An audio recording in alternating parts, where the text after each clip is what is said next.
Am I the a-hole for refusing to keep a low profile of my recent engagement and refuse to come without him to mother's birthday to accommodate a jealous sister? My sister, 28 female, who has always been spoiled and cuddled by my parents, was dumped by her long-term boyfriend for another woman after he graduated from medical school this past summer. When she was looking forward to being a doctor's wife, thinking she'd be bathing in rubies and pearls, and then proposed to that woman after only a few months. I, 36 female, just got engaged to my better half, 43 male, 2 weeks ago. My sister is insanely jealous and competitive. She always has to be first and always has to win. I expected she'd be jealous but grossly underestimated it. She was apparently so overcome with grief she had a nervous breakdown and had to be hospitalized and then move back home with my parents. My parents have asked me to keep a low profile, have canceled my engagement party that was their idea until further notice, probably forever, and to come alone to my mother's birthday in a few weeks and leave my ring at home. They love fiancé, so it's not that they don't approve of the relationship. This was just to accommodate my sister. I said we are now a package deal, and if he is not welcome, I'm not coming, and I absolutely will not take off and hide my ring like some dirty little secret. And I told them they are uninvited from my wedding, and we are going no contact until they tender a sincere apology and revoke this ridiculous rule of keeping a low profile. I also said if this standoff goes through the wedding, we are going no contact for good. I've never missed a parent's birthday, so my dad is angry with me, and I called him a hypocrite because he wants no contact with his parents for excluding my mother over religious differences. He insists this is different, and I said no, it's not, because he's expecting me to do something to my fiancé that he'd never do to his wife. Am I the a-hole? Now for the top comments. Info: are your parents also getting divorced to make things easier for your sister? Must be hard for her to be confronted with people who have been together for so many more years than her own relationship lasted. Of course not. Well, you should ask them too, since the sister can't be around people in loving relationships. Not the a-hole. If happy moments in your life trigger severe mental health issues for your sister, that is absolutely a problem that needs to be examined. Harsh though it may sound, on some level her struggles are her own, and it's not really reasonable to expect you to prioritize avoiding inadvertently triggering her in every situation. When my husband and I got engaged, we had lunch with his sister and a few friends the next day. At some point, his sister said unprompted that we would have to stop mentioning our engagement now because it would make other people unhappy. It's been nearly 8 years, and I'm still mad I didn't have the wherewithal to say something to her about it then. Yes, it absolutely was indicative of larger problems in the horizon. I suspect this will go against the grain, but no a-holes here. Your sister has had a nervous breakdown that required her to be hospitalized. She's not being dramatic or dying in a hill for the sake of it. She was almost institutionalized. I don't have the expertise to judge her for that. Your parents are focusing their resources and effort with their child who was hospitalized. It's desperately unfortunate for you, and you have every right to feel hard done by when this is your time, and every right to take a stand for your fiancé, but your parents are not a-holes for this. They have a deeply unwell child. That has to be their focus. They are being unfair for trying to enforce a stricture on how you must behave, and you are in the right to defend your fiancé. But I can't in all honesty label them a-holes for trying to avoid triggering their daughter who's just had a nervous breakdown. It sounds like you all need some cool-off time. I'm specifically putting aside the obvious competition issues between you and your sister. You make it out like it all stems from her, but you appear to be minimizing her nervous breakdown, again, for which she was hospitalized. They don't do that for no reason. I think there's some mutual toxicity between you and your sister, and that's causing you to center yourself and your engagement in this dispute. It's not about you. Your sister is mentally unwell. You're allowed to be upset that you can't have the focus when you just got engaged, and to defend your fiancé.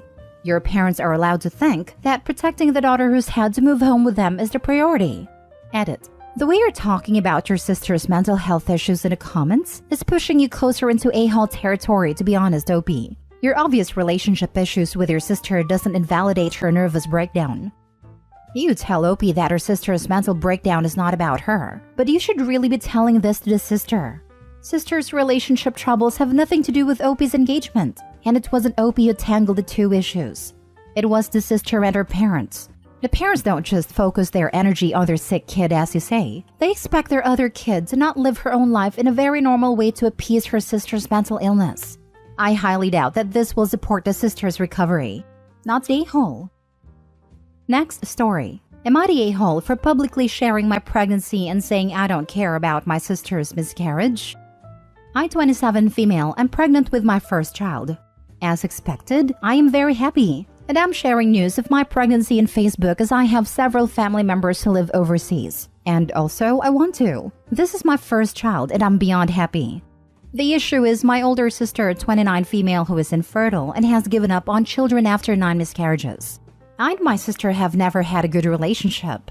She was sick as a baby and nearly died. The trauma of it caused my parents to favor her and place her above me, and I was always expected to make myself as small as possible to accommodate her.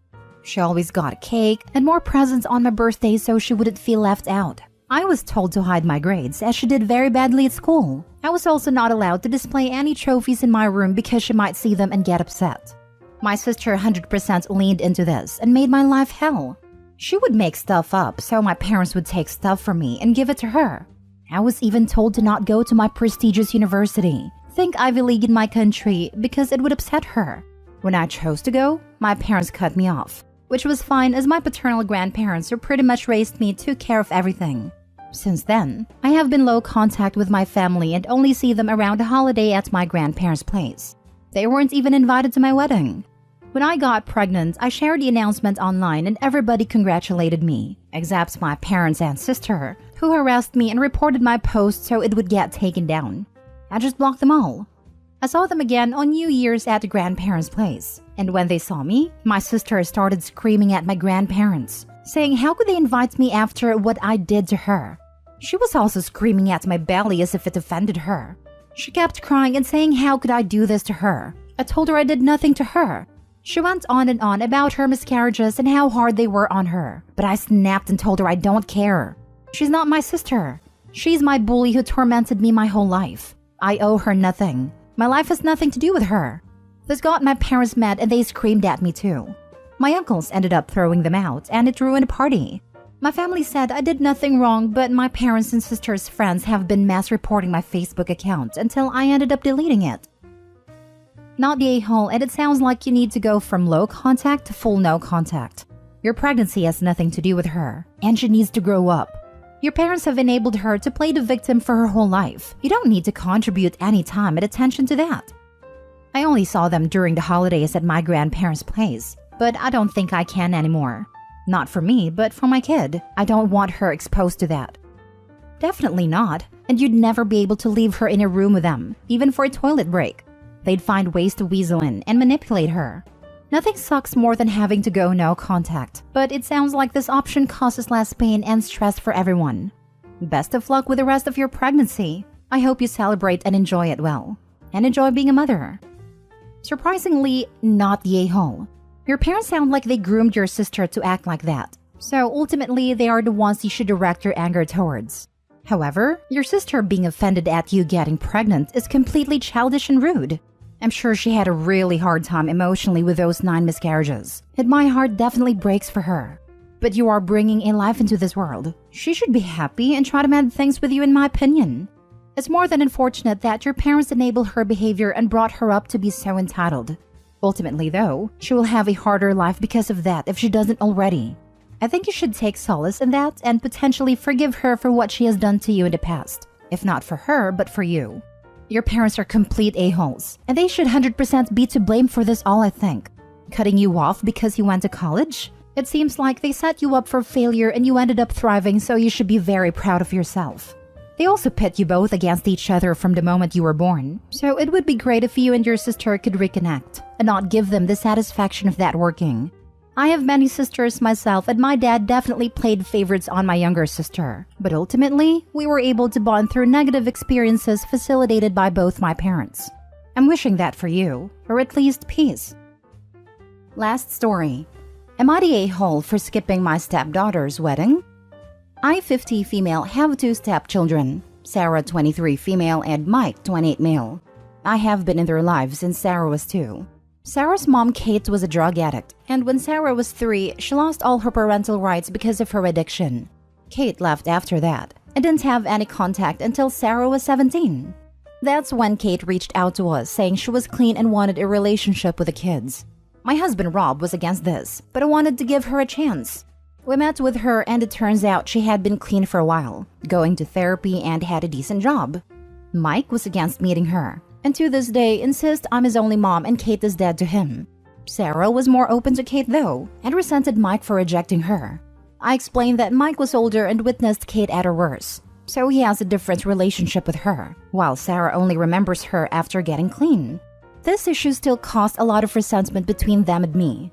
Kate blamed me for Mike being hostile and resented me. It didn't help that Sarah started rejecting me for Kate. She stopped spending time with me no matter what I did and stopped calling me mom. I told her how hurt I was, how she didn't have to choose. She could have us both.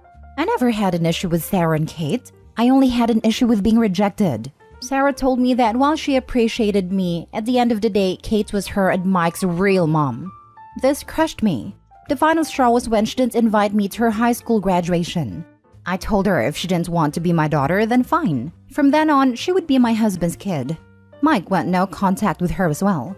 3 months ago, she came over with her fiancé, who we didn't even know existed, to invite us to their wedding.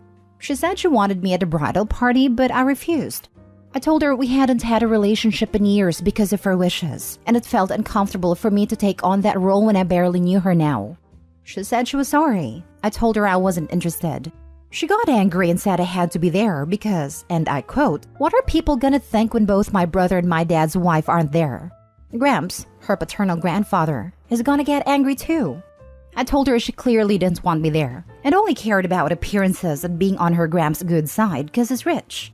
I am not coming, nor am I having a relationship with her. She started crying and begging for forgiveness, but it felt like crocodile tears to me. After she left, she kept texting me trying to get me to change my mind.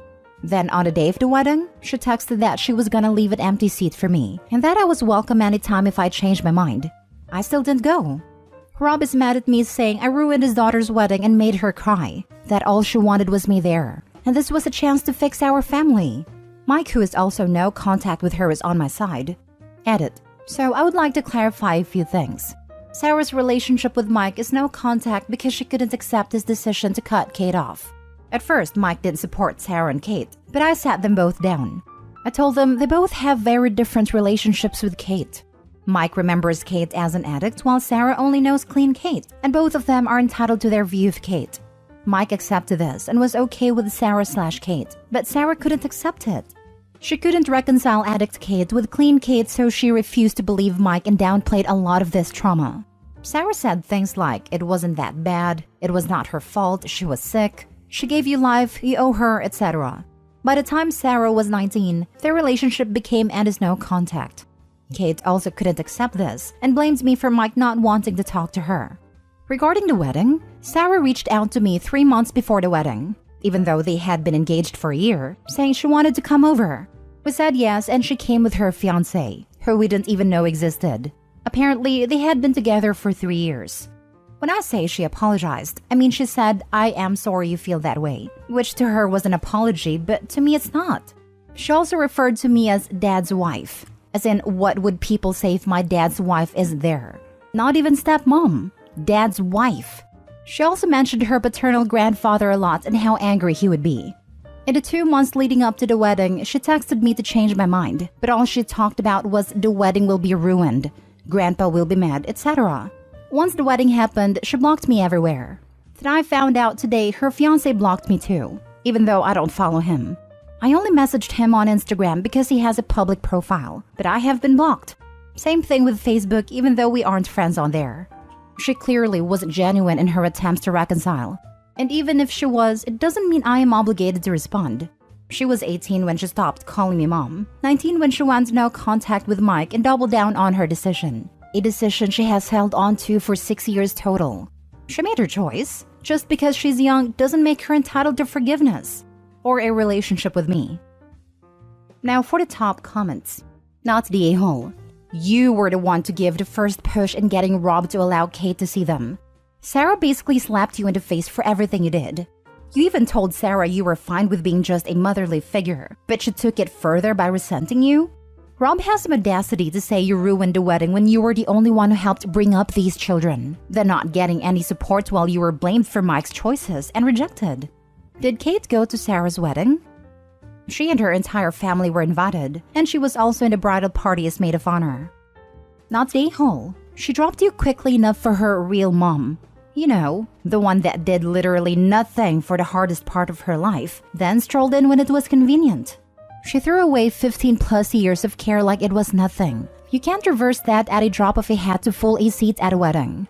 Husband is the a-hole for not seeing that she kicked you to the curb without a thought and expects you to be okay with it, although I can see he's in a difficult position. He is in a difficult position, as both of his kids are not talking to each other, and he was also started to be rejected by Sarah in favor of her stepdad.